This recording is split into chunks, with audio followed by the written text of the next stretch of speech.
film's called Radioman, and it's about Radioman, who's called that way because of the boombox he wears around his neck, and he used to be homeless, hangs out on film sets, and he's got a really fascinating life, and it's looking at him and how he's made his own niche in the world. I would just, show up on set, and they would put me in this. Can you use me today, or whatever, and you want me in this, or I can play this role, or do this, or do that. Oh yeah, we'll put you in the background. You can do a drive-by Radio Man, with your bike, or something like that, and that's basically what I do. I figured maybe 10 or 15 people would show up, and practically the whole theater was filled.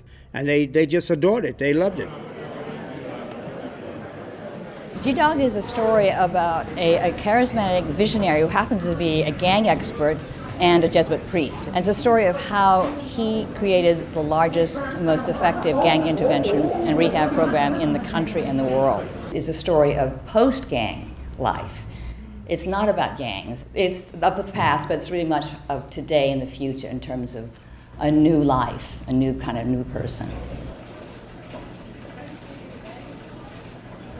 Legend of a Warrior is about a grown man, a son, who is trying to connect with his estranged father, who just happens to be a martial arts legend.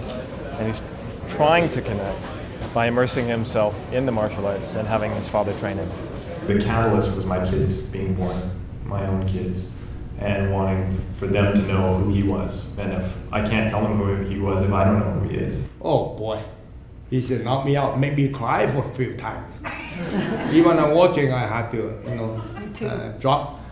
dry my tear, I am not an actor. I'm only the fighter. Whatever come, I don't care. But I don't know how to act.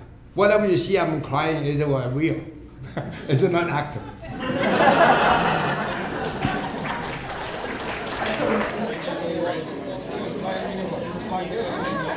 The List is a modern-day Oscar Schindler story about a young American named Kirk Johnson who worked in Iraq. He worked in Baghdad and Fallujah, and when he returned home realized that his Iraqi friends, his Iraqi colleagues, were being targeted as traitors and collaborators with the enemy because of their affiliation with the United States.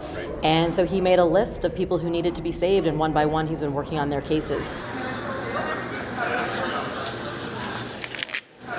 My name is Chris Thompson, and I'm from Milwaukee with the film Jeff. What I set out to do was try to sort of uncover some of the stories about the people, that lived in Milwaukee that were around him when he was doing the things that he did. For me, the movie is more about asking questions about community. What kind of communities do we have?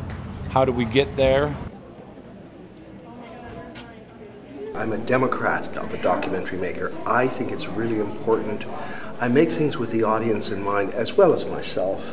Hot Docs is allowing people to enter my world, which is entering other people's worlds. And the greatest privilege of all is people letting you learn about what their lives and their worlds are like. And no better place to enter into several worlds than at Hot Docs.